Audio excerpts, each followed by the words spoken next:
Okay, friends, so once again, welcome back and a very good afternoon to everybody. I hope you all are safe, your family member, your relative, your parents, your friends, all are safe, and you are enjoying this new era, this new way of learning. After Diwali vacation, it is the second lecture. In the previous lecture, we had learned some numericals. This chapter is quite simple. अगर इसको आप एक बार अच्छे से learn कर दो तो directly आप अगर बोर्ड के एग्जाम में भी इसको रिफर करोगे तो भी आपको आराम से उसमें समझ में आ जाएगा. आप आराम से उसको एग्जाम के अंदर अटेंड कर सकते हो. सो बेसिकली लास्ट लेक्चर में मैंने वापस से पूरा एक्सप्लेन किया था कि हमने ये चैप्टर में क्या सीखा था. देखो, चैप्टर का जो नाम है वो ray optics and optical instrument है. उसमें से रे ऑप्टिक्स वाला जो पार्ट है वो पूरा हमने कवर किया है. ऑप्टिकल इंस्ट्रूमेंट माने माइक्रोस्कोप टेलीस्कोप वाला वो जो पार्ट है, टेलीस्कोप एंड माइक्रोस्कोप, वो हम बाद में डिस्कस करेंगे. आज हम ये चैप्टर के जितने भी न्यूमेरिकल्स बाकी बचे हैं उसको हम कंप्लीट करेंगे. So friends, right now I am going to discuss a very important numerical that can be asked in the your board examination as a 4 mark.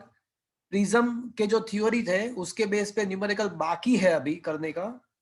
तो प्रिज्म के रिगार्डिंग जो हमने डिस्कशन किया था उसका पहला मैं थ्योरी फंडामेंटल आपको एक बार एक्सप्लेन कर देता हूं और उसके बाद मैं उसके न्यूमेरिकल डिस्कस करता हूं.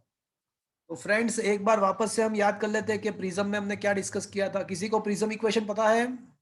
Anybody know the prism equation?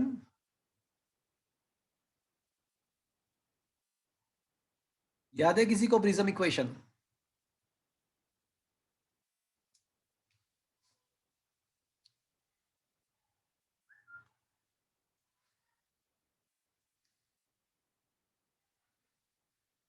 Anybody know the theory regarding the prism? किसी को याद है?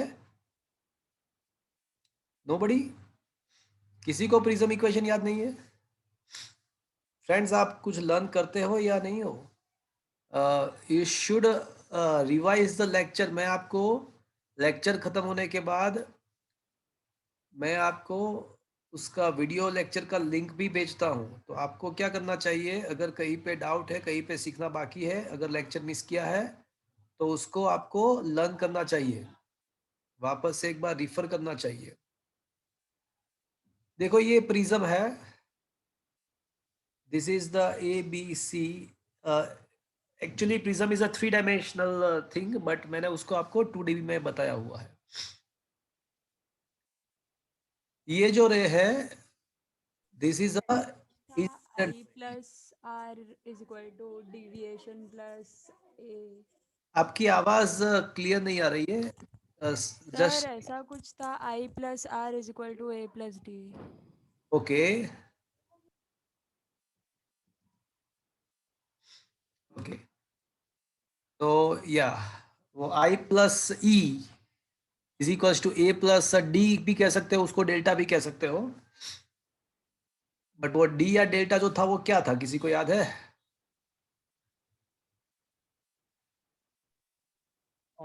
ये जो रे Effective है, angle of deviation. या exactly it was a angle of deviation. So this is the incident ray. But when the incident ray enters from the rarer medium to denser medium, it should be bent towards the normal or away from the normal? Toward. It should be bent towards the normal. So वो जा रहा था तो ऐसे है, उसका मैंने actual path बताया हुआ है यहाँ पे, बट वो थोड़ा बैंड करेगा. वो जा रहा था तो ऐसे है, बट वो ऐसे टुवर्ड्स द नॉर्मल बाइंड करेगा और सामने के सरफेस में वापस से इंसिडेंट होगा. अब क्या हो रहा है, देखो अभी जो हो रहा है वो ये हो रहा है कि वो वापस से डेंसर में से रेरर मीडियम में, मतलब एयर में वापस से आ रहा है. तो उसका क्या होगा? Towards normal, away from the normal. Away. So it will be moved away from the normal. So finally this is the, देखो यहाँ पे जो PQ है, PQ, that is the incident ray. QR जो है, QR ray, that is a refracted ray. and जो RS ray है वो क्या है? वो इमर्जेंट रे है. तो इंसिडेंट रे जो नॉर्मल के साथ एंगल बनाएगा, that will be the angle of incident. Suppose कि ऐसा मान लो कि यहाँ पे जो एंगल ऑफ रिफ्रैक्शन है वो R1 है, नॉर्मल के साथ जो एंगल बनता है that is a angle of refraction. तो ये नॉर्मल है और ये है रिफ्रैक्टेड रे, तो ये हो जाएगा हमारा R1। और ये हमारा पहला वाला डेविएशन है, फर्स्ट टाइम जब रिफ्रैक्शन होता है सरफेस के AB सरफेस के द्वारा, प्रिज्म के AB सरफेस के द्वारा जो फर्स्ट टाइम रिफ्रैक्शन होता है तो उसका डेविएशन Δ1 है। और फिर ये जो रे, जो RS रे है वो, जो रे है वो इमर्जेंट रे है, तो उसका डायरेक्शन ये हुआ। तो इंसिडेंट रे एंड इमर्जेंट रे के बीच में जो एंगल फॉर्म होता है उसको डेविएशन बोलते हैं, बिकॉज वो फाइनली वो आया था ऐसे बट गया ऐसे।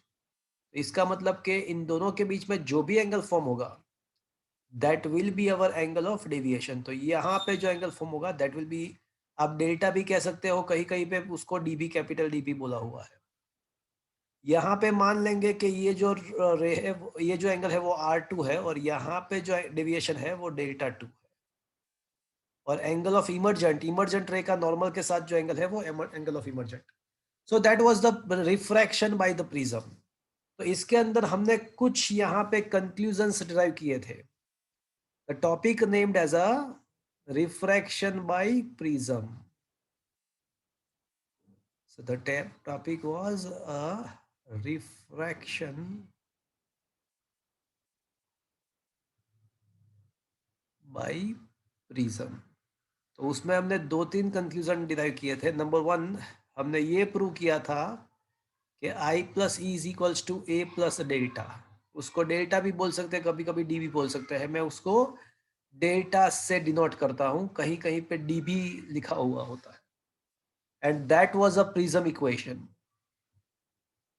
ये जो था वो prism equation, that was a very most important question. ये बहुत ही इंपोर्टेंट क्वेश्चन था exam point of view. Apart from that हमने ऐसा भी देखा था कि when the angle of incident becomes angle of emergent, eight that time the deviation becomes minimum. So because of that I can say the minimum deviation can be given by formula 2i minus a। देखो आप e के बदले i place करोगे ऊपर के equation में तो 2i left hand side 2i हो जाएगा और डेल्टा के बदले मुझे डेल्टा मिनिमम लिखना पड़ेगा। So minimum deviation can also be given by 2i minus a। तो ऐसा मैं कह सकता हूं।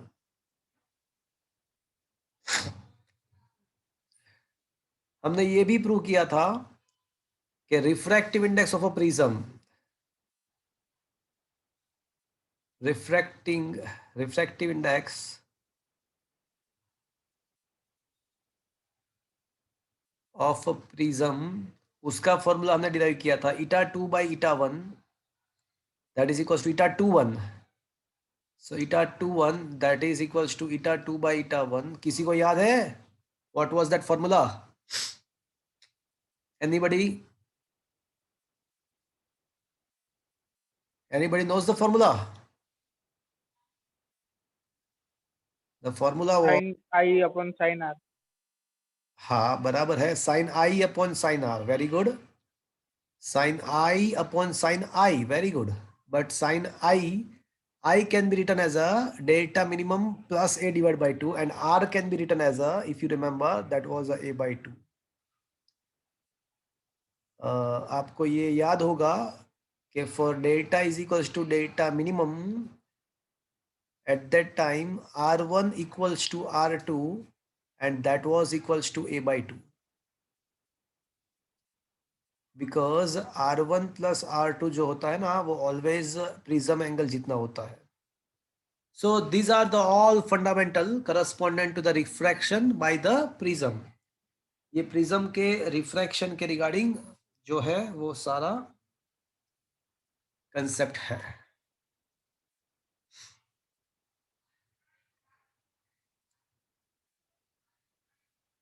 ओके, सो अब मैं कुछ 2 न्यूमेरिकल्स है आपके सिलेबस के अंदर प्रिज्म के रिगार्डिंग। दोनों न्यूमेरिकल्स बहुत ही इंपॉर्टेंट है 4 मार्क्स के अंदर। फ्रीक्वेंटली सीबीएसई में भी पूछते हैं, आपके गुजरात बोर्ड में भी पूछते हैं, दोनों न्यूमेरिकल बहुत ही मायने रखते हैं। तो फ्रेंड्स, इसका स्क्रीनशॉट मैं आपको भेज दूंगा। अभी हम वो न्यूमेरिकल डिस्कस करेंगे। ये आपके, अभी मैं ऐसा मानता हूं कि ये सारा कंसेप्ट आपके माइंड में है, तो इसको एक्सेप्ट करके हम आगे बढ़ेंगे। इलस्ट्रेशन नंबर 1 to 5 कब का हो गया? 1 to 5 we had done, 1 to 6 we had completed। Illustration number 7 भी हो गया है। 1 to 6 में 5th वन जो था इलस्ट्रेशन, हाँ इलस्ट्रेशन तो सारे हो गए हैं। 1 2 6 7 8 9, लास्ट में मैंने 7 8 9 भी 8 9 10 भी करा दिया था। सो इलस्ट्रेशन तो सारे हो गए हैं। 10 11 12 हम बाद में करेंगे। एक्सरसाइज पे आ जाओ।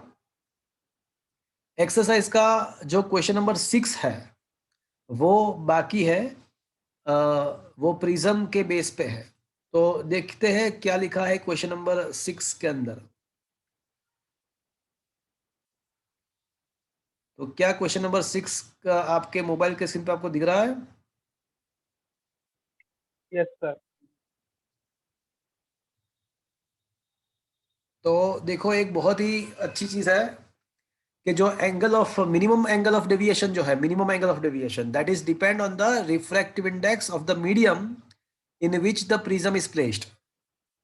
देखो ये जो फॉर्मूला है, मेरी बात ध्यान से सुनना फ्रेंड्स, ये आपके लिए शायद नया है।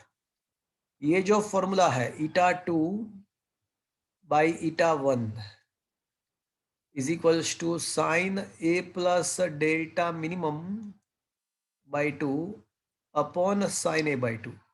So this formula is suggesting that the minimum deviation is depend on the three parameters a, eta2 and eta1।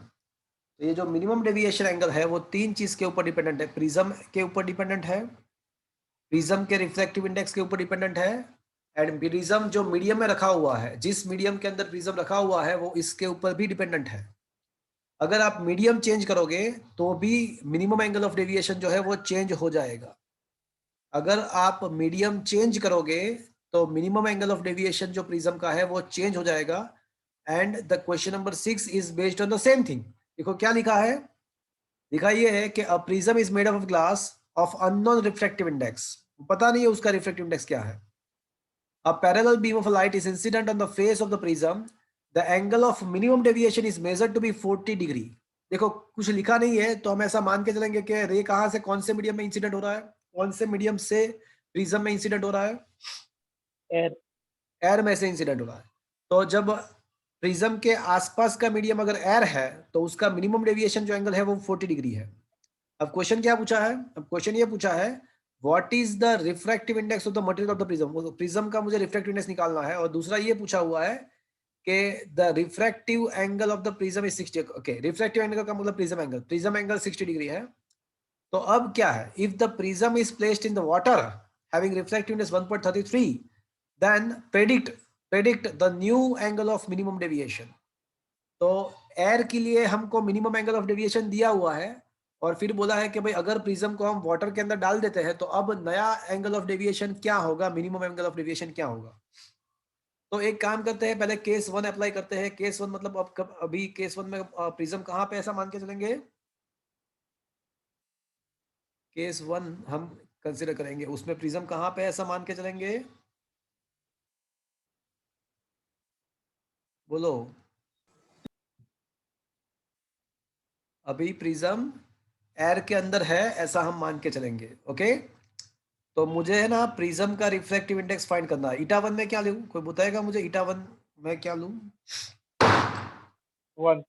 1 sign A plus delta minimum. देखो प्रिज्म का जो रिफ्रैक्टिव एंगल है, मतलब प्रिज्म एंगल है, ये रिफ्रैक्टिव एंगल का मतलब refracting angle का मतलब हुआ प्रिज्म एंगल। तो प्रिज्म एंगल कितना दिया हुआ है हमको? 60 डिग्री। अब मिनिमम डेविएशन एयर के लिए कितना है?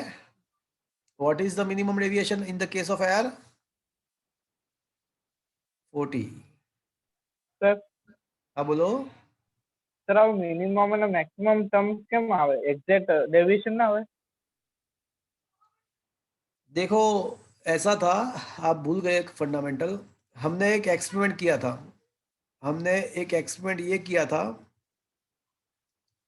कि हमने अलग अलग इंसिडेंट कराया था, इंसिडेंट रे को, और हमने डेविएशन वर्सेस आई का एक एक्सपेरिमेंट किया था। तो जो ग्राफ था ना वो कुछ ऐसे मिला था। तो मतलब ये हुआ कि जब आप एंगल ऑफ इंसिडेंट आपका चेंज होता है तो डेविएशन एंगल भी चेंज होता है। बट एक टाइम एक पर्टिकुलर केस ऐसा मिला कि जहां पे डेविएशन मिनिमम मिला। This is the minimum deviation. And experiment shows that at that time your angle of incident was exactly equal to the angle of emergent. So that is came from the experiment. Okay. Sir હા એટલે तो આમ જોવા अगर જઈએ कोई તો आपको ऐसा पूछता પર્ટિક્યુલર है, हाँ मैं ऐसा बोलता हूँ, कोई अगर आपको ऐसा पूछता है कि what is the maximum angle of deviation, तो मैक्सिमम डेविएशन तो आप 90 करा सकते हो, 90 से ज्यादा नहीं होगा। मैक्सिमम एंगल ऑफ डेविएशन जो होता है वो 90 होता है, उससे ज्यादा हो ही नहीं सकता। बट मिनिमम कब होगा? तो जब आपका इंसिडेंट एंगल जो है इंसिडेंट एंगल जो है जब आपका इंसिडेंट एंगल जो है वो इमर्जेंट एंगल जितना हो जाएगा, so at that time your deviation becomes minimum. तो वो जो है वो डेल्टा मिनिमम है। और वो कैसे फाइंड कर सकते हैं? तो वो ये इस इक्वेशन के द्वारा हम फाइंड कर सकते हैं। Is it clear? Is it understood? Yes sir और ये प्रिज्म a/2 मतलब 60/2। चलो, तो ये प्रिज्म का जो रिफ्रैक्टिव इंडेक्स मिल जाएगा वो 60 + 40 मतलब 50 हो जाएगा। 100/2 मतलब साइन 50। चलो, अगर किसी के पास साइन का टेबल है तो साइन 50 का वैल्यू पता है किसी को? किसी के पास साइन का टेबल है? अगर नहीं है तो मेरे पास है।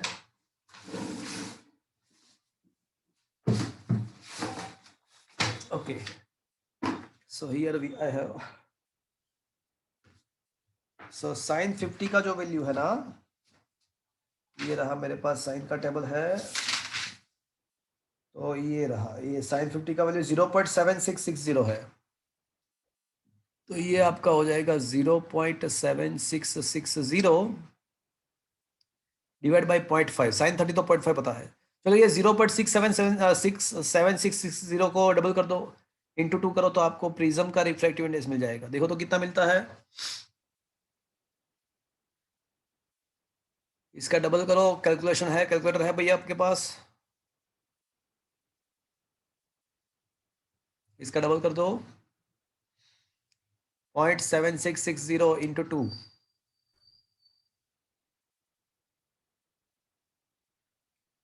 देखो तो क्या मिल रहा है। 1.532 1.532। Very good. तो देखो, first question, we got the answer of the first question, that what is the refractive index of a prism. Prism का रिफ्रैक्टिव इंडेक्स मिल गया। बट अभी दूसरा क्वेश्चन क्या है भैया? मुझे angle of deviation, minimum deviation भी फाइंड करना है। बट कब? जब हमने प्रिज्म को कहां पे डाला है अभी सेकंड केस में? वाटर। हाँ, तो इन वाटर। तो फ्रेंड्स, अभी देखो, वापस से जो फर्स्ट इक्वेशन मैंने जो लिखा था वो इक्वेशन वापस से अप्लाई करेंगे, η2/η1। बट η1 के बदले मुझे अभी क्या लिखना चाहिए? मुझे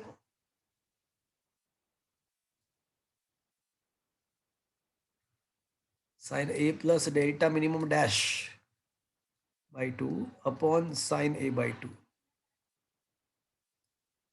चलो, अभी सारे वैल्यूज हम यहाँ पे सब्सटीट्यूट करेंगे। η2 अब हमारे पास है। η2 का वैल्यू कितना है? 1.532। η w मतलब ईटा वाटर भी हमारे पास है। हमको दिया हुआ है कि वाटर का रिफ्रैक्टिव इंडेक्स लेना है आपको 1.33। और यहाँ पे आ जाएगा sine a plus delta minimum dash ही तो फाइंड करना है अभी। एंड डिनोमिनेटर में साइन a/2 मतलब 60/2 मतलब साइन 30। साइन 30 मतलब 0.5, डिनोमिनेटर में 0.5। तो ये आपका हो जाएगा sine a plus delta minimum dash by 2 is equals to 0.5 into 1.532 divide by 1.33। चलो इसका कैलकुलेशन करके मुझे निकालो तो क्या आता है आंसर राइट साइड का।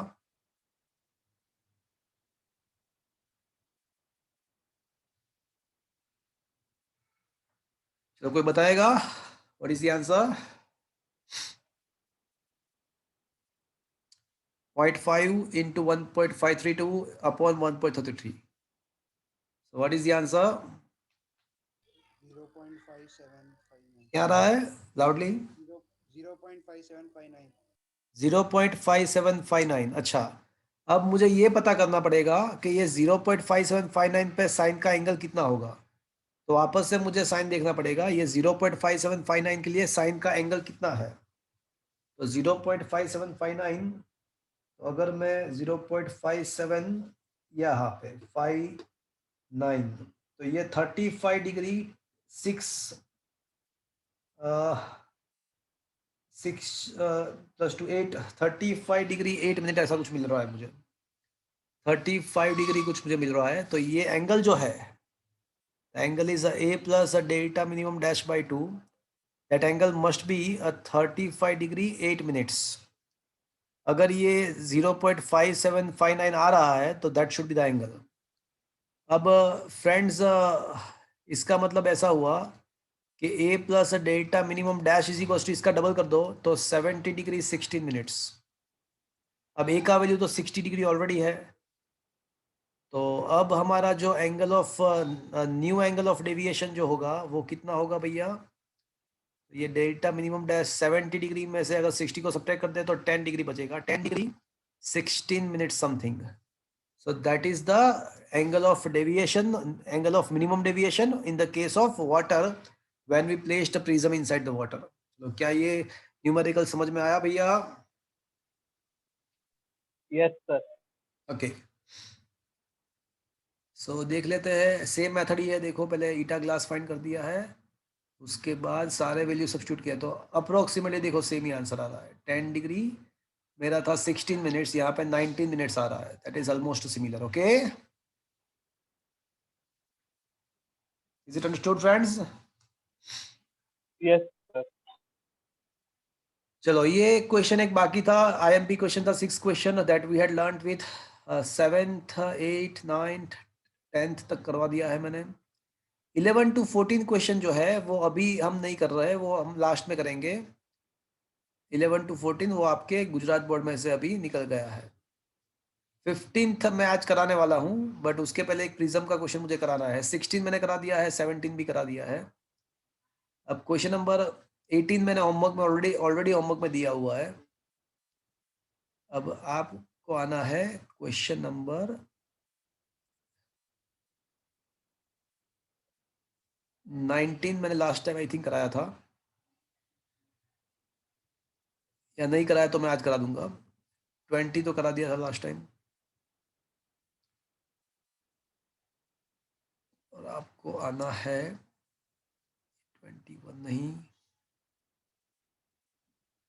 22 पे आ जाओ। क्या क्वेश्चन नंबर 22 आपके मोबाइल के स्क्रीन पे दिख रहा है आपको? Yes sir. अच्छा, देखो क्या लिखा है कि at what angle the ray should be incident, at what angle ray should incident so that on the face, so that the prism, if the just suffered a total internal reflection, just का मतलब अभी total internal reflection just होने वाला है, मतलब angle of incident कितना होगा बोलो, कौन से एंगल ऑफ इंसिडेंट पे total internal reflection just about to happen? Critical. Exactly. तो देखो क्वेश्चन ऐसा है कि कोई रे इंसिडेंट तो हो गया है, यहाँ से कोई रे इंसिडेंट तो हो गया है, और मुझे यहाँ पे एंगल ऑफ इंसिडेंट फाइंड करना है। बट वो एंगल ऑफ इंसिडेंट ऐसा होना चाहिए कि because of that at the opposite face of the prism it will suffers the total it will suffer the total internal reflection. Just suffer, just का मतलब यहाँ पे जो R2 है, R2 वो इतना होना चाहिए कि ये जो है वो टोटल इंटर रिफ्लेक्शन होने के just about to total inter reflection, मतलब ये जो रिफ्रैक्टिव इंडेक्स है, ये जो रिफ्रैक्टेड यहाँ पे जो रिफ्रैक्टेड रहे इमर्जेंट रहे वो एग्जैक्टली सरफेस से पैरेलल हो जाना चाहिए। तो आपको ये देखना है, यहाँ पे देखना है, यहाँ पे this is to be noted. यहाँ पे क्या करना है, total internal reflection about to happen, मतलब यहाँ पे एंगल ऑफ रिफ्लेक्शन 90 होना चाहिए। तो मुझे बताओ कि ये R2 का वैल्यू कितना होना चाहिए, what should be the value of R2 here, ये R2 का वैल्यू यहाँ पे कितना होना चाहिए?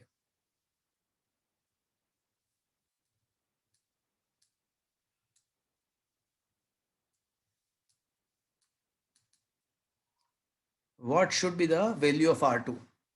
कोई बताएगा मुझे? To have the total internal reflection at the opposite surface,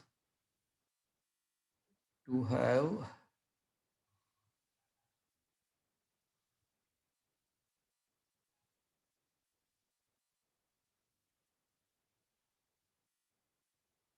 just total internal reflection on ABC, on AC face, R2 must be equals to, बोलो क्या होना चाहिए R2 का वैल्यू? अरे बोल भी दो, वहां पे मुझे टोटल इंटर रिफ्लेक्शन कराना है तो R2 का वैल्यू कितना होना चाहिए? कौन सा एंगल पे total inter reflection just start होगा? क्रिटिकल पे। क्रिटिकल, तो R2 must be equals to the critical angle. तो पहले मुझे है ना क्रिटिकल एंगल फाइंड करना पड़ेगा, पहले मुझे है ना क्रिटिकल एंगल फाइंड करना पड़ेगा। तो क्रिटिकल एंगल कैसे मिलेगा वो आपको पता है। आपको पता है कि sine C is equals to eta upon eta, नीचे जो होगा वो डेंसर होगा, ऊपर जो होगा वो रेरर होगा। तो एज ए रेरर मीडियम तो एरी है, और as a denser medium prism का जो रिफ्रैक्टिव इंडेक्स है 1.524। तो 1/1.524 करो तो क्या आता है, 1/1.524, देखो तो क्या आता है,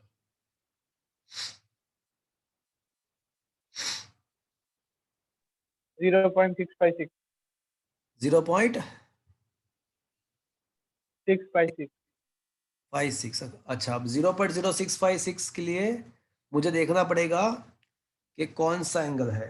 तो मेरे पास साइन का टेबल है, मैं देख रहा हूँ। तो 0.656 के लिए एग्जैक्टली 41 डिग्री है, मुझे दिख रहा है कि यहाँ पे 41 डिग्री है।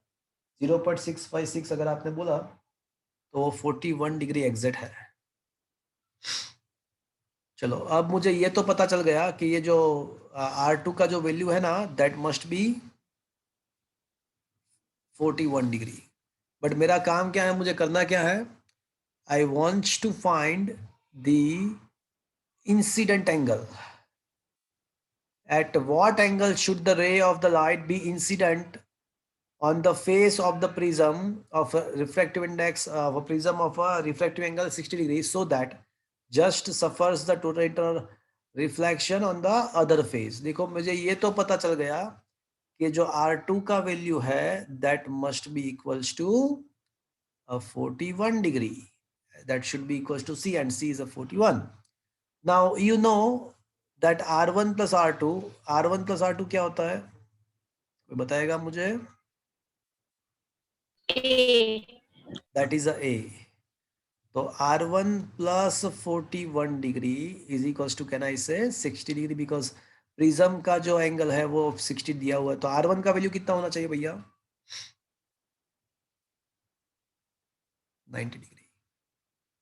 चलो, now on the face AB, applying the Snell's law,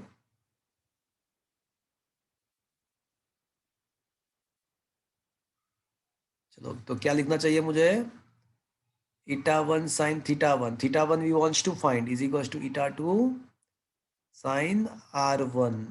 चलो, क्या ये चीज आपको समझ में आया भैया?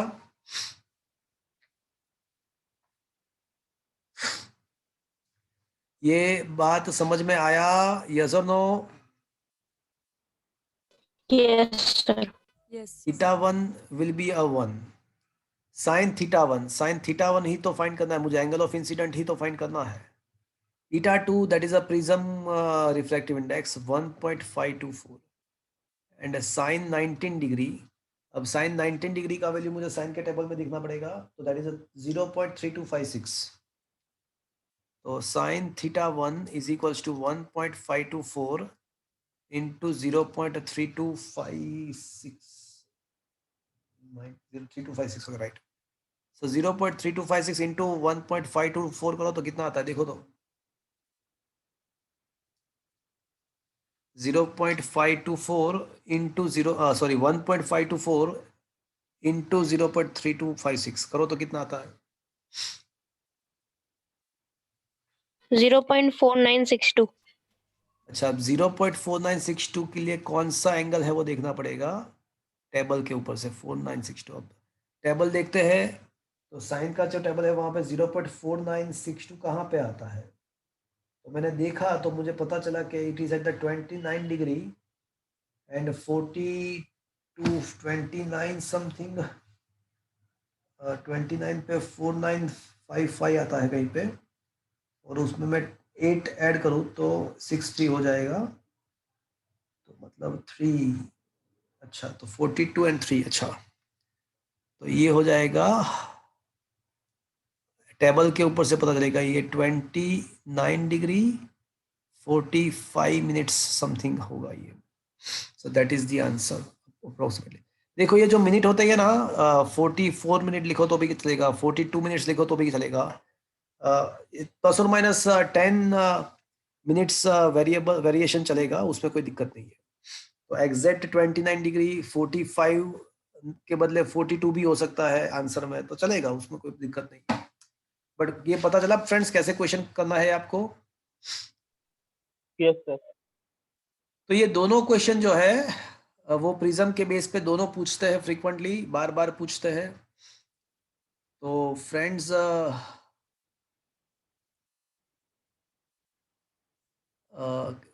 लिखते हैं क्या आंसर यहाँ पे लाए हैं। हाँ, तो सेम आंसर दे यहाँ पे, same to same answer 29 degree 45 minutes exact answer है, और मेथड भी सेम ही है। तो क्या फ्रेंड्स ये आपको समझ में आया 22 question? Yes. Yes sir. Is it okay friends? Okay, so now come to the question number 15। Question number 15 जो है ना, उसके अंदर 4 सब क्वेश्चन है, और वो चारों क्वेश्चन आपको इंडिविजुअली आपको 4 मार्क्स में पूछ सके ऐसा है। तो मैं थोड़ा यहाँ पे थोड़ा मेथड को चेंज करूँगा। आप, मैं जो भी आपको यहाँ पे लिख के दूंगा वो आप अच्छे से, मैं स्क्रीनशॉट भेजूंगा आपको, तो आप है ना प्रॉपरली आप उसको लिख के पेज अटैच कर देना ये बुक के अंदर। ये जो बुक मैंने न्यूमेरिकल का आपको दिया हुआ है, तो उसमें ये जो क्वेश्चन है वो थोड़ा मैंने अलग मेथड से मैं करा रहा हूँ, तो आप कंपल्सरीली मैं जो अभी लिख के दे रहा हूँ आपको उसको घर पे अच्छे से लिख के वो पेज अटैच कर देना बुक के साथ। देखो क्या 15 का क्वेश्चन नंबर ए आपके मोबाइल के स्क्रीन पर दिख रहा है?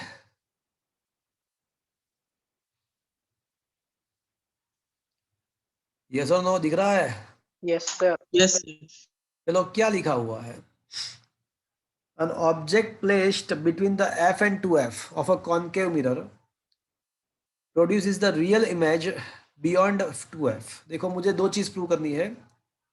ऑब्जेक्ट को कहाँ पे रखा है, तो कि बोले तो f एंड 2f के बीच में रखा है, मतलब focal point and centre of curvature के बीच में रखा हुआ है। Focal point and centre of curvature के बीच में कहीं पे रखा हुआ है, तो उसका जो इमेज है वो रियल भी होना चाहिए, और रियल भी होना चाहिए, और मुझे ये भी प्रूव करना है कि वो 2f से उसका वैल्यू ज्यादा होना चाहिए। इमेज डिस्टेंस जो है ना वो 2f से ज्यादा होना चाहिए।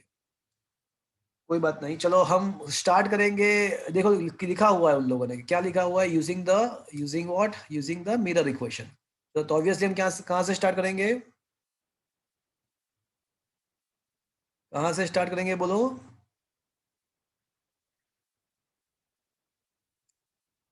So obviously we is going to start from the mirror equation. चलो मुझे ये बताओ मिरर इक्वेशन क्या है? 1 upon u plus 1 upon f 1 upon v equals 1 upon f. अब मुझे है ना इमेज के बारे में पता करना है, तो मैं क्या करूंगा, इमेज डिस्टेंस को सब्जेक्ट को इक्वेशन बनाने का ट्राई करूंगा। इमेज डिस्टेंस को ही सब्जेक्ट को इक्वेशन बनाने का ट्राई करूंगा। तो कैन आई से 1 upon v is equals to 1 upon f minus 1 upon u? Is it okay friends? Is it clear? Yes sir. अब मुझे ये बताओ कौन सा वाला मिरर है?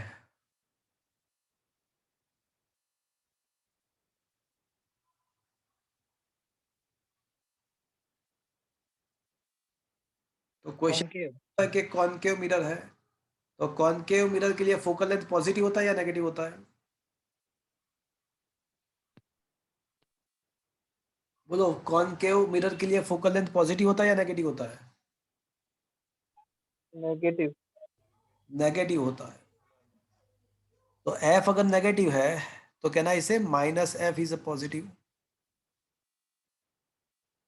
यस और नो? Yes sir. तो इसका मतलब ऐसा हुआ कि माइनस एफ कहना इसे it should be equals to mod of f, या फिर I can say f is equals to minus mod of f. क्या मैं ऐसा कह सकता हूं? Yes sir.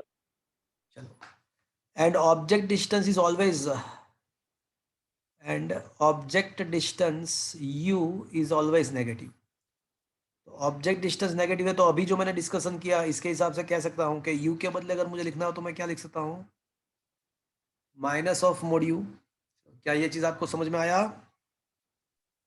Yes sir. तो अब हम from the equation number one I can से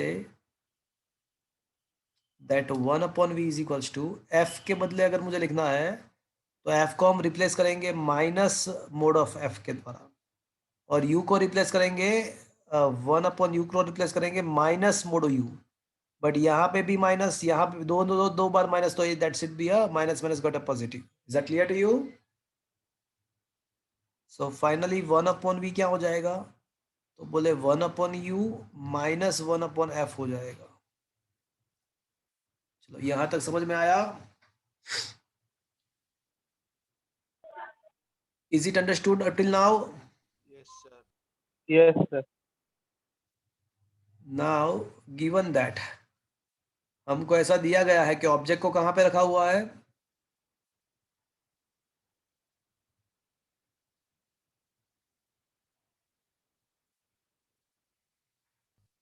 ऐसा दिया हुआ है कि object distance f and 2f के बीच में है। यस और no? Yes sir. Yes sir. तो अगर हम इसका रेसिप्रोकल करेंगे तो ये जो अनइक्वालिटी है वो चेंज हो जाएगा। ये तो पता है ना आपको कि अगर आप रेसिप्रोकल लेते हो तो अनइक्वालिटी चेंज होता है, ये पता है आपको? Yes sir. तो फ्रेंड्स अब मैं है ना तीनों टर्म्स को 1 अपॉन एफ से सब्ट्रैक्ट करता हूं। 1 अपॉन एफ से मैं सभी टर्म्स को सब्ट्रैक्ट करता हूं।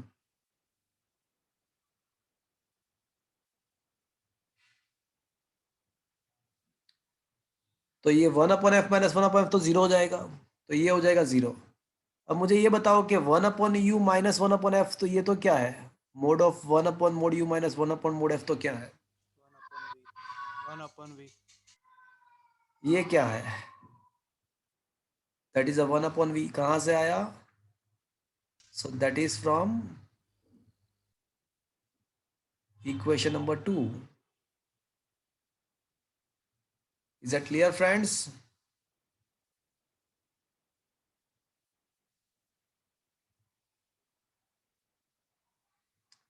चलो, एंड ये 1 upon 2f minus 1 upon f, तो ये हो जाएगा माइनस 1 अपॉन 2f हो जाएगा।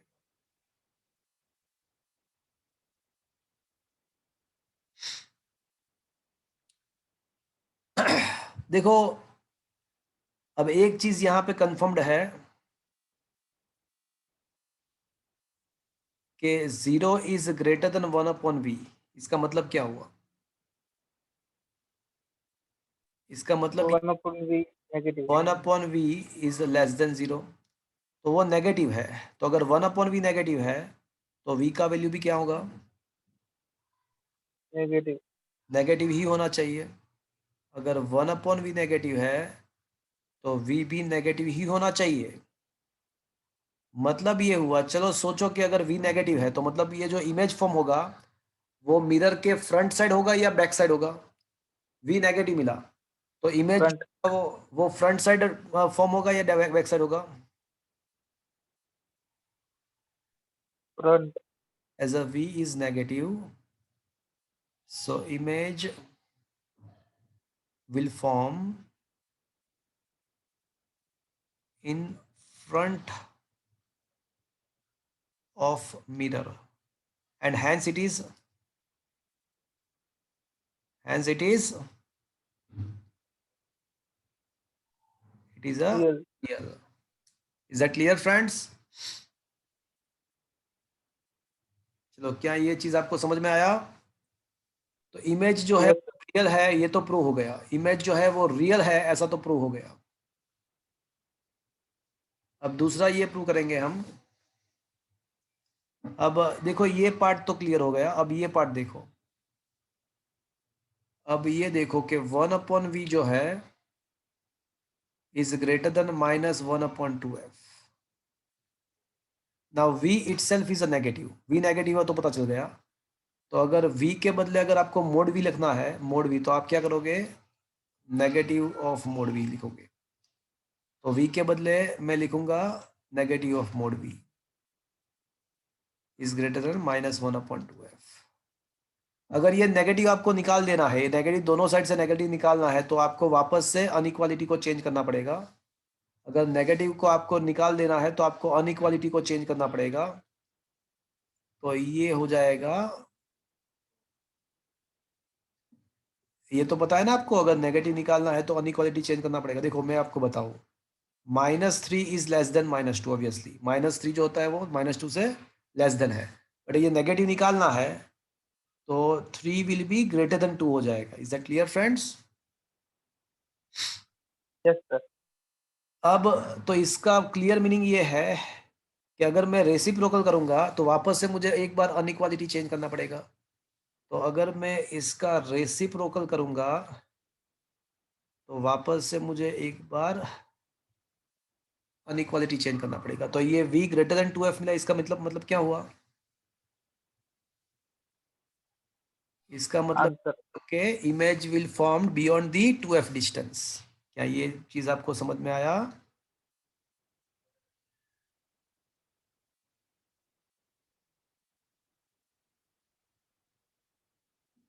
Beyond 2f distance. तो ये दोनों चीज मैंने प्रूव कर दिया, एक तो इमेज रियल है ऐसा भी प्रूव कर दिया, और वो 2f से ज्यादा डिस्टेंस पे फॉर्म हो रहा है वो भी मैंने आपको प्रूव कर दिया। ये इंडिपेंडेंटली 4 मार्क्स में आ सकता है। देखो क्वेश्चन नंबर 15 के अंदर 4 अलग अलग क्वेश्चन है, सारे क्वेश्चन मिरर के बेस पे है। कुछ कुछ कुछ जो है वो कॉनकेव मिरर के लिए है, कुछ कॉन्वेक्स मिरर के लिए है।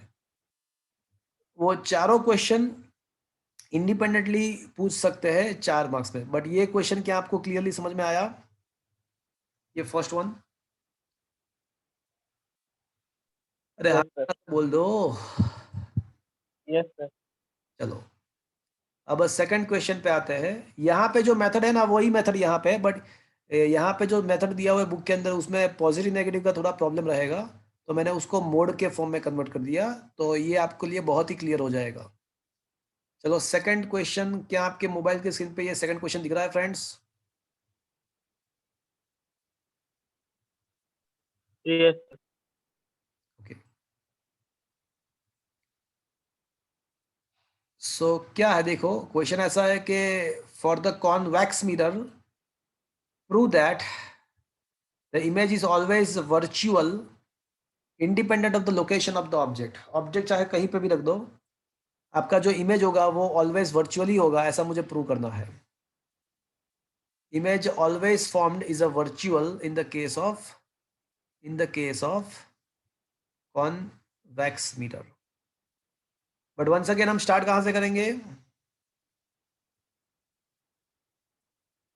बोलो स्टार्ट कहां से करेंगे?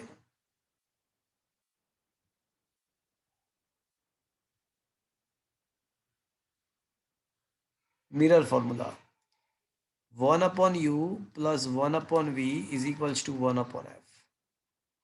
बट मुझे क्या करना है, मुझे इमेज के बारे में पता करना है, तो मैं क्या करूंगा, 1/v को सब्जेक्ट को इक्वेशन बनाऊंगा। तो 1/v is equals to, I can say 1/f minus 1/u। चलो यहां तक समझ में आया। अब कौन सा मिरर है? मिरर कौन सा है भैया, बताओ? कॉन्वेक्स।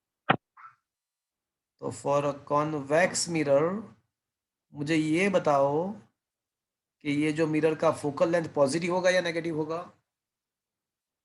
पॉजिटिव। तो फिर मोड एफ के बदले मुझे क्या लिखना चाहिए? एफ के बदले मुझे क्या लिखना चाहिए? I can directly write a mod F, because F positive ही है, तो पॉजिटिव वैल्यू ही है, तो फिर वो मोड एफ बोलो या एफ बोलो सेम ही हो जाएगा। But object distance is always negative. But आपको पता है कि ऑब्जेक्ट डिस्टेंस तो नेगेटिव होता है, तो यू के बदले अगर मुझे कुछ लिखना है तो मुझे क्या लिखना चाहिए? Minus you. चलो अब ये दोनों वैल्यूज है ना, मैं यहाँ पे इक्वेशन नंबर 1 में प्लेस करता हूँ। तो from equation number 1 I can से 1/v is equals to, F के बदले डायरेक्टली मोड एफ लिख सकते हैं बिकॉज वो पॉजिटिव ही है, माइनस माइनस प्लस हो जाएगा।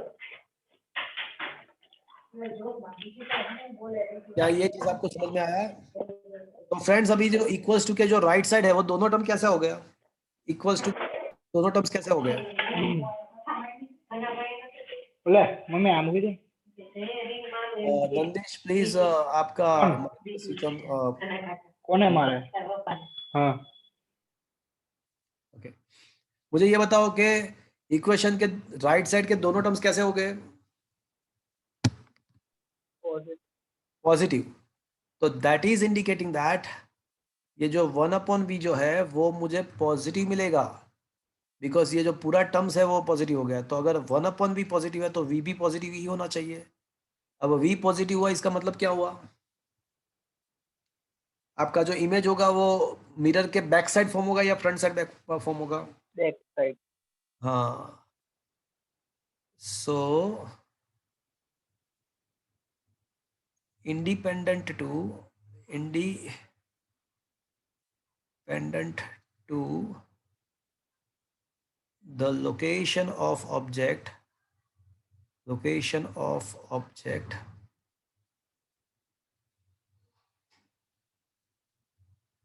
image will form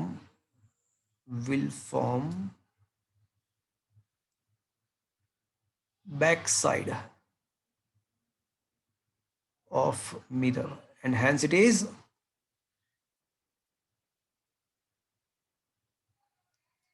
क्या लिखना चाहिए मुझे? hence it is, बोलो, Virtual. वर्चुअल। क्या ये चीज आपको समझ में आया फ्रेंड्स? Yes sir. ये सारे क्वेश्चन का स्क्रीनशॉट मैं आपको भेज दूंगा, आप उसको अच्छे से होमवर्क करते टाइम ही उसको अच्छे से एक पेज में लिख के उसको अटैच कर देना। ये सारे क्वेश्चंस आराम से आप बोर्ड के एग्जाम में अटेंड कर पाओ ऐसा है, पूछ भी सकते हैं। चलो अब क्वेश्चन नंबर 3 पे आ जाते हैं। अच्छा, क्या क्वेश्चन नंबर 3 का ये आपके मोबाइल के स्क्रीन पे आपको दिख रहा है अभी?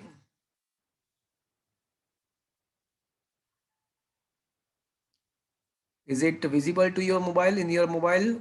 Question number C, 15C, नहीं सॉरी, और हाँ अभी C मुझे करना है ना, तो C वाला क्वेश्चन कहाँ पे? ये रहा, ये रहा। चलो अब दिख रहा है, क्या अभी दिख रहा है आपको? Yes sir.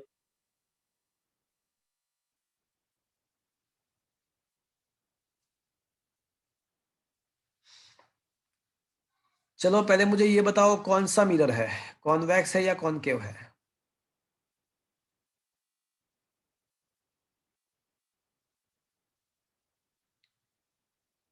अरे मिरर कौन सा है वो तो बोल दो। Convex. Convex. Question 15C, okay, this is our question. क्या है? We want to prove that the virtual image produced by the convex mirror is always diminished in size and it is located between the focus and the pole. Pole and focus के बीच में होता है, ऐसा मुझे prove करना है। तो ये तो हमने क्वेश्चन नंबर बी के अंदर हमने ये तो प्रूव कर दिया कि कॉन्वेक्स का जो इमेज होता है वो वर्चुअल होता है, वो तो ऑलरेडी हमने प्रूव किया है। बट वो जो वर्चुअल इमेज होता है वो ऑलवेज डिमिनिश्ड होता है और वो ऑलवेज जो फॉर्म होगा वो कहाँ पे फॉर्म होगा? फोकस एंड पोल के बीच में फॉर्म होगा। मुझे ये प्रूव करना है। चलो कर देते हैं प्रूव। वो डिमिनिश भी होता है ऐसा भी प्रूव कर देंगे और वो जो है ना उसका लोकेशन भी पोल एंड फोकस के बीच में है, ऐसा भी हम प्रूव करके देंगे। चलो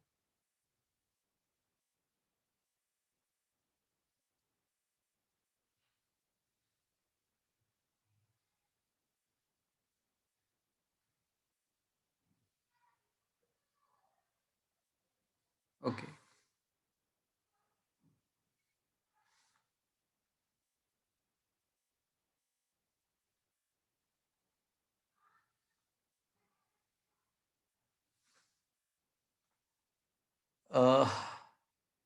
वापस से कहाँ पे स्टार्ट करेंगे, कहाँ से स्टार्ट करेंगे बताएगा मुझे? Mirror formula. Very good, mirror formula.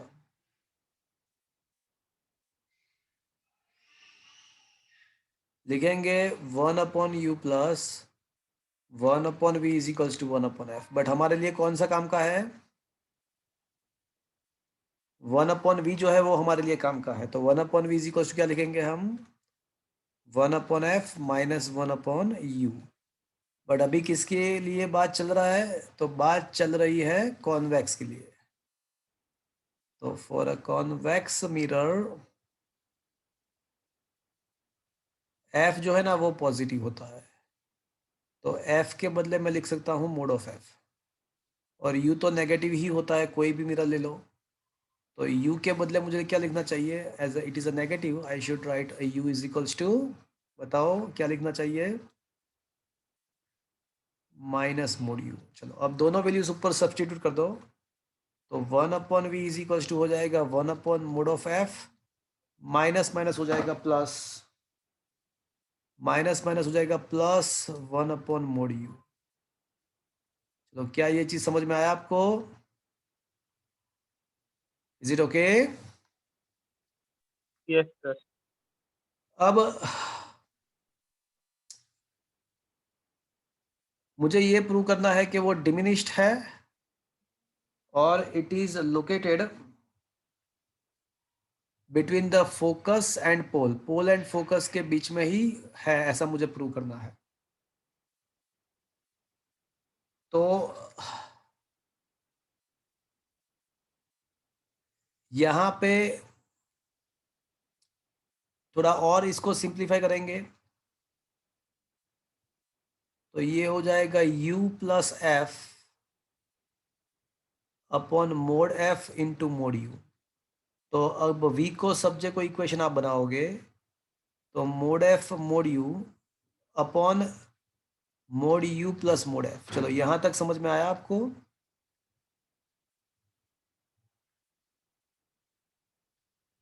अब मैं ना ये जो न्यूमरेटर एंड डिनोमिनेटर दोनों को u से डिवाइड कर रहा हूँ। न्यूमरेटर को भी u से डिवाइड करो, डिनोमिनेटर से को भी u से डिवाइड करो। तो न्यूमरेटर को अगर u से डिवाइड करोगे तो न्यूमरेटर में f बचेगा और डिनोमिनेटर में क्या बचेगा, कोई बताएगा मुझे?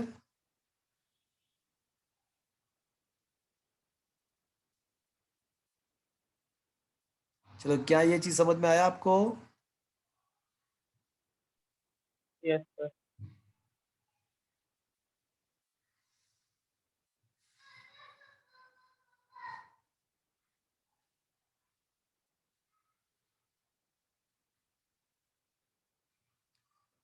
तो अब इसके ऊपर से कोई मुझे बताएगा कंक्लूजन क्या निकलेगा? ये जो u का वैल्यू है, जो v का वैल्यू है वो कितना होगा? देखो डिनोमिनेटर 1 से ज्यादा है, तो इसका मतलब ऐसा हुआ कि ये जो v है उसका वैल्यू f से always, it is indicating the value of v must be less than f greater than as a denominator is greater than 1. Denominator 1 से ज्यादा है, मतलब 1 से ज्यादा मतलब 2 हो सकता है, 3 हो सकता है, 4 हो सकता है। तो v का जो वैल्यू आएगा वो f/2 आ सकता है, f/3 आ सकता है, मतलब जो भी आएगा वो f से तो कम ही आएगा, f से तो कम ही आएगा। So this indicate that this is indicating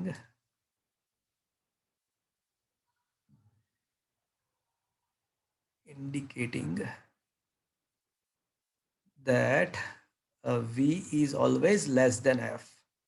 तो मतलब क्या हुआ? मतलब ये हुआ कि इमेज कहाँ पे फॉर्म होगा?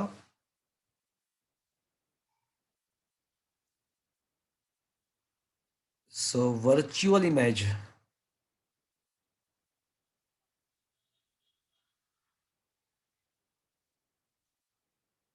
formed by convex mirror is always, convex mirror के द्वारा जो वर्चुअल इमेज फॉर्म होगा वो भैया एफ से कम डिस्टेंस पे होगा। मतलब क्या होगा?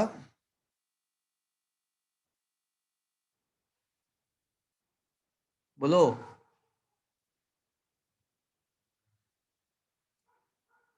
एफ से कम डिस्टेंस का मतलब क्या होगा? वो पोल एंड फोकस के बीच में होगा। तो क्या ये चीज आपको समझ में आया? yes sir अब मुझे और एक चीज प्रूव करना है यहाँ पे, बताओ क्या प्रूव करना है? बताओ क्या प्रूव करना है? diminish डिमिनिश्ड है ऐसा प्रूव करना है। तो फ्रॉम इक्वेशन नंबर 3, तो 3 को देखो, तो क्या मैं ऐसा लिख सकता हूँ v/u is equals to f upon f plus u? क्या ऐसा लिख सकता हूँ मैं? देखो तो, यस और no?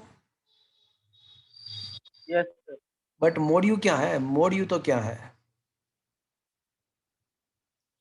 Can I say it is a minus u? yes sir so I can say minus v/u is equals to f mod f upon mod f plus mod u. तो फ्रेंड्स ये minus v/u तो क्या होता है? m it is a magnification of the mirror. तो अब मुझे ये बताओ कि डिनोमिनेटर न्यूमरेटर से डिनोमिनेटर का वैल्यू ज्यादा है, तो मैग्निफिकेशन का वैल्यू 1 से कम होगा या 1 से ज्यादा होगा? कम सो मैग्निफिकेशन लेस देन 1, इसका मतलब क्या हुआ?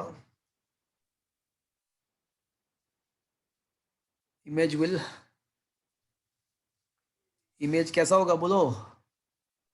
diminish diminished. मैग्निफिकेशन 1 से कम है मतलब क्या हुआ कि 1/2 1/3 मतलब उसका जो भी है वो कम हो जाएगा उसका साइज, तो विल डिमिनिश्ड। चलो क्या ये पूरा चीज प्रूव हो गया? हमने दोनों चीज yes प्रूव कर दिया, एक तो फोकस एंड पोल के बीच में है वो भी प्रूव कर दिया मैंने, और वो डिमिनिश्ड होता है वैसा भी प्रूव कर दिया। क्या ये पूरा क्वेश्चन आपको समझ में आया? Yes. yes sir चलो अब हम फोर्थ क्वेश्चन जो है, देखो क्वेश्चन तो एक ही है बट उसमें 4 सब क्वेश्चन है और चारों क्वेश्चन आपको अलग अलग पूछ सकते हैं। तो अब क्वेश्चन नंबर 4 जो है वो उसके बारे में देखते हैं। अब देखो वापस से कौन सा वाला मीटर है, अभी देखो तो मीटर कौन सा है फोर्थ क्वेश्चन में? Concave. हाँ, तो वापस से ये कॉनकेव है। अभी क्या करना है? करना क्या है? करना ये है अभी कि मुझे ये प्रूव करना है कि ये जो कॉनकेव मिरर होता है ना, उसका अगर हम ऑब्जेक्ट को पोल एंड फोकस के बीच में रखते हैं तो इमेज वर्चुअल होगा और एनलार्ज होगा, ऐसा मुझे प्रूव करना है। याद करो शायद आपको पता होगा कि कॉनकेव मिरर जो होता है ना, उसके सारे इमेजेस जो होते हैं ना वो रियल ही होती है। कॉनकेव मिरर के जितने भी इमेज होते हैं वो रियल ही होते हैं, but only one case, when you place object between the pole and focus, वो एक ही केस ऐसा है कॉनकेव के लिए कि वहां पे अगर आप ऑब्जेक्ट प्लेस करोगे पोल एंड फोकस के बीच में, तो उसका जो इमेज है वो आपका मिलेगा। वो इमेज पोल एंड फोकस के बीच में अगर आप कहीं पे ऑब्जेक्ट रखोगे तो that is the only case in which the image formed will be a virtual and enlarged। तो वो चीज एक्सपेरिमेंटली शायद आपको पता होगी, 10th में आपने किया होगा, मैं मैथमेटिकली अभी प्रूव करूंगा। तो ये एक्सेप्शनल केस है कॉनकेव मिरर का, ये एक ही केस ऐसा है कि जिसके अंदर इमेज आपका वर्चुअल हो रहा है, अदरवाइज कॉनकेव के सारे केस के लिए इमेज रियल ही होता है। तो ये शायद प्रैक्टिकली आपको पता होगा, आज हम मैथमेटिकली इसको प्रूव करेंगे। तो वापस से कहां से स्टार्ट करेंगे? फॉर्मूला। वापस से हम मिरर फॉर्मूला से स्टार्ट करेंगे। मिरर इक्वेशन,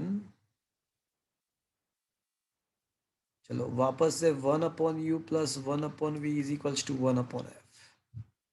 तो वापस से हमारे लिए तो इमेज का क्या होता है वही करना है। तो ये सारे स्टेप्स तो सब क्वेश्चन में एक ही जैसे है, यहाँ तो करना ही करना है, यहाँ तक तो करना ही करना है। अब मिरर जो है ना वो कमबख्त कॉनकेव है, तो कॉनकेव मिरर के लिए, कॉनकेव मिरर के लिए फॉर्मूला यू जो ये जो एफ होगा फोकल लेंथ, वो कैसा होगा बताओ? नेगेटिव। तो अगर मुझे लिखना ही है तो एफ के बदले में क्या लिख सकता हूं? Mode F. देखो मोड एफ तो पॉजिटिव ही होता है, मोड एफ तो पॉजिटिव ही होता है, बिकॉज मोड का मतलब ही वही हुआ। तो माइनस करोगे तो उसके बाद वो नेगेटिव होगा ना, तो इसीलिए एफ के बदले माइनस ऑफ मोड एफ लिखना पड़ेगा। और वैसे यू भी नेगेटिव है, तो यू के बदले भी मुझे क्या लिखना पड़ेगा? Minus mode. तो अब ये 1/v का जो फॉर्मूला है वो हो जाएगा -1/f मोड में, minus minus plus 1/mod u। तो ये तो हमने क्वेश्चन नंबर 1 में भी किया था। क्वेश्चन नंबर 1 एंड 4 जो है ना, 1 एंड 4, फर्स्ट एंड फोर्थ दोनों कॉनकेव के लिए है, सेकंड एंड थर्ड जो है वो कॉन्वेक्स के लिए है। तो ये हमारा हो गया इक्वेशन नंबर 2। चलो यहां तक समझ में आया फ्रेंड्स आपको? Yes sir. देखो अब ऑब्जेक्ट को कहां पे रखा है, बताओ ऑब्जेक्ट कहां पे रखा है? Pole and focus. तो इसका मतलब क्या हुआ कि ये जो u का वैल्यू है वो किसके बीच में होगा? चलो क्या ये चीज बराबर है friends? 0 is less than u is less than f, ये बराबर है? हाँ कि ना? Yes sir. तो यस सर। तो हमको ये दिया हुआ है कि u का जो वैल्यू है ना वो f से कम है। तो can I say 1/u is greater than 1/f?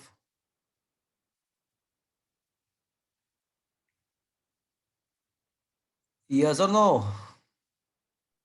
Yes yes sir. Sir. 1/u minus 1/f is greater than 0, क्या ऐसा कह सकता हूं मैं? Yes sir. But from the equation number 2 ये तो क्या है? 1/v। सो 1/v ग्रेटर देन 0, कहां से? So from the equation number 2। क्या ये चीज आपको समझ में आया? अगर 1/v ग्रेटर देन 0 है तो इसका मतलब क्या हुआ कि v भी क्या होना चाहिए? पॉजिटिव ही होना चाहिए। Is that clear? Yes sir. तो v का वैल्यू पॉजिटिव होना चाहिए, तो मतलब क्या हुआ? मतलब ये हुआ कि image must be virtual. is formed backside of mirror and hence it is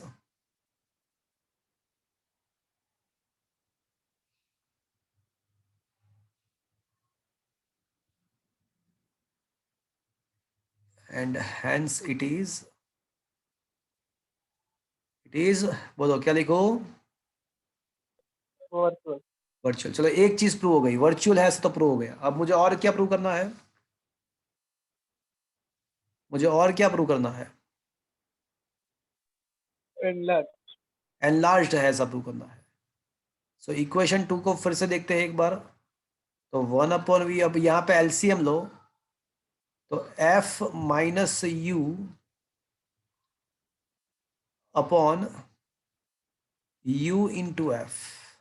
क्या मैं ऐसा लिख सकता हूं? तो अगर v को सब जगह इक्वेशन बनाओ तो mod u mod f upon f minus u. तो v upon mod u is equals to f upon f minus u. अब मोड u जो है वो तो क्या है,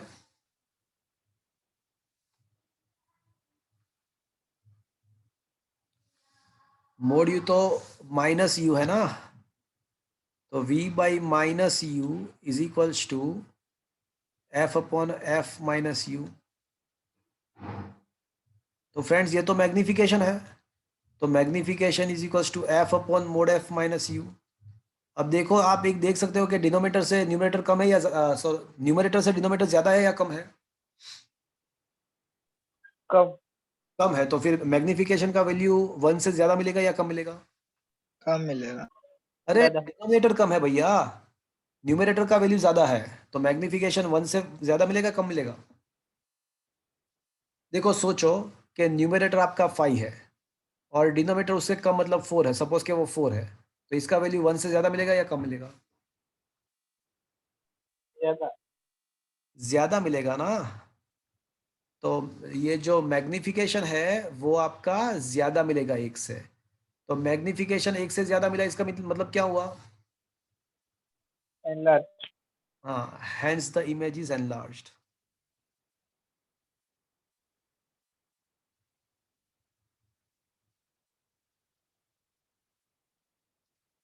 तो ये भी प्रूव हो गया। तो फ्रेंड्स ये चारों क्वेश्चन आपको 4 मार्क्स में अलग अलग से पूछ सकते हैं। मैंने चारों का मैथमेटिकल प्रूफ आपको दिया है। थोड़ा मैंने मेथड चेंज किया है to avoid the confusion between the positive and negative sign. Is it clear now? Yes, sir. So इसके स्क्रीनशॉट मैं आपको भेज दूंगा। आप फ्रेंड्स थोड़ा ध्यान रख के इसको लिख देना और अटैच कर देना आपके नोट्स के ये बुक के साथ। क्वेश्चन नंबर 16 मैंने करा दिया है, 17 भी करा दिया है, 18 मैंने ऑलरेडी होमवर्क में दिया है। क्वेश्चन नंबर 19 मैंने लास्ट टाइम कराया था, नहीं कराया था? 19 मैंने कराया था कि नहीं कराया था? अरे बोल भी दो। बाकी है। बाकी है, ओके। देखो 19th क्वेश्चन समझने से पहले आपको एक चीज आपको याद रखना है, एज अ इंफॉर्मेशन आपको एक्सेप्ट करना है। और ये इंफॉर्मेशन ये है कि रियल इमेज जो होती है कॉन्वेक्स मिरर, कॉन्वेक्स लेंस के द्वारा, कॉन्वेक्स लेंस के द्वारा जो रियल इमेज होती है, तो उसके लिए ऑब्जेक्ट से इमेज का जो डिस्टेंस होता है वो ऑलवेज 4f से ज्यादा होता है। मैं आपको बताऊं, ऐसा होता है कि अगर, शायद आपको पता भी होगा, शायद आपको पता भी होगा कि अगर ये सपोज कि आपका कॉन्वेक्स मिरर है और अगर आप ऑब्जेक्ट को एग्जैक्टली 2f डिस्टेंस पे रखते हो, ऑब्जेक्ट को 2f डिस्टेंस पे रखते हो, मतलब यहाँ पे रखते हो एग्जैक्टली 2f डिस्टेंस पे, ये मान लो कि आपका ये जो डिस्टेंस है वो 2f है, तो उसका इमेज भी एग्जैक्टली 2f डिस्टेंस पे ही मिलेगा आपको। और वो ऑब्जेक्ट जितना ही होगा, बट ऑब्वियसली वो रियल है तो, अब रियल है तो वो इन्वर्टेड होगा। तो अगर आप ऑब्जेक्ट को 2f डिस्टेंस पे रखते हो तो उसका इमेज भी 2f डिस्टेंस पे ही फॉर्म होगा, वो रियल होगा एंड इन्वर्टेड होगा। तो ये केस जो ऐसा है कि जहाँ पे ऑब्जेक्ट डिस्टेंस भी 2f, इमेज डिस्टेंस भी 2f, यहाँ पे जो हाइट होगा वही हाइट यहाँ पे आपको मिलेगा। बट बाकी सारे केस जहाँ पे ये कॉन्वेक्स मिरर के द्वारा जो भी इमेज फॉर्म होता है, is apart from this distance, real image की बात मैं कर रहा हूं, तो ऑब्जेक्ट एंड इमेज के, देखो यहाँ पे ऑब्जेक्ट एंड इमेज के बीच में डिस्टेंस कितना है, मुझे ये बताओ कि यहाँ पे ऑब्जेक्ट एंड इमेज के बीच में डिस्टेंस कितना है? 2f 2f, तो कितना होगा? 4f. 4f। और बाकी सारे केसेस में वो 4f से ज्यादा ही होता है। तो इट इज अ रूल, वो ऐसे प्रैक्टिकली मैथमेटिकली भी प्रूव हो सकता है, मैथमेटिकली भी प्रूव कर सकते हैं इसको, बट ये अभी आप याद रख दो कि अगर कॉन्वेक्स मिरर के द्वारा रियल इमेज फॉर्म होता है, रियल इमेज, तो उसके लिए ऑब्जेक्ट एंड इमेज के बीच में जो डिस्टेंस होगा वो या तो 4f होगा या 4f से ज्यादा. ज्यादा होगा। ये रूल है, ये इंफॉर्मेशन है, मैथमेटिकली प्रूव हो सकती है, बट आप इसको याद रख दो। चलो ये चीज क्लियर हुआ friends? Yes, sir. This is the only case in which the distance between the image and object is exactly the 4f. This is the only case. Otherwise, it is always greater than 4f. I am talking about the real image. I am not talking about the virtual image. I am just talking about the real image. तो अगर convex lens के द्वारा real image form होता है, तो the rule is the distance between the object and real image is always either 4f or greater than 4f. It is a rule. It can be proved mathematically as well. Is it okay friends? ये आपको समझ में आया? ये Yes, sir. समझ में आया? Yes, sir. Okay, अब क्वेश्चन अब समझते हैं। क्या लिखा है? The image of a small electrical bulb fixed on the wall of a room is to be obtain on the opposite wall 3 metre away. देखो, एक रूम है हमारे पास और हमको क्या करना है कि उसके कोई एक वॉल पे यहाँ पे कहीं पे बल्ब है, इलेक्ट्रिकल बल्ब है यहाँ पे, और इसका इमेज मुझे कहाँ पे फॉर्म करना है? उसके सामने के साइड। किसके द्वारा इमेज किसके द्वारा फॉर्म करना है? तो बोले दिया हुआ है कि एक छोटा सा कॉन्वेक्स लेंस हमारे पास है, उसके द्वारा मुझे इमेज को मुझे फॉर्म करना है। तो देखो फिर से, image of a small electrical bulb fixed on the wall of a room is to be obtain on the opposite wall 3 metre away by means of a large convex lens. Convex lens के द्वारा मुझे उसका यहाँ पे image form करना है। तो मुझे ये बताओ कि ऑब्जेक्ट एंड इमेज के बीच में डिस्टेंस कितना है? यहाँ पे दिया हुआ है, कितना दिया है? ऑब्जेक्ट से इमेज के बीच का डिस्टेंस कितना दिया हुआ है? Can I say it is a 3 meter? It is already given. Yes or no? अरे Yes, sir. बोल दो। ये हमारा ऑब्जेक्ट है, ये जो है वो हमारा इमेज है, इमेज को ऑपोजिट वॉल में फॉर्म करना है, और वो डिस्टेंस दिया हुआ है 3 मीटर। तो अब क्वेश्चन ऐसा है कि what is the maximum possible focal length of the lens required to solve this purpose. तो मैक्सिमम फोकल लेंथ कितना होना चाहिए? देखो, एज अ रूल ये चीज हमको पता है कि in order to obtain the real image using the convex lens, the minimum distance between the object and its real image should be either equals to 4f or minimum distance है ये। इसका मतलब ऐसा हो कि या तो वो 4f होना चाहिए या फिर उससे कम होना चाहिए। चलो, it is a rule, x must be lesser equals to 4f। चलो, ये रूल आपको एक्सेप्ट करना है। तो इसका मतलब ऐसा हुआ कि 4f must be greater equals to the x, where x is the distance between the image and object. क्या मैं ऐसा लिख सकता हूं? हाँ के ना तो बोल दो। Yes, sir. Yes. तो f must be greater or equals to x by 4. Is it okay?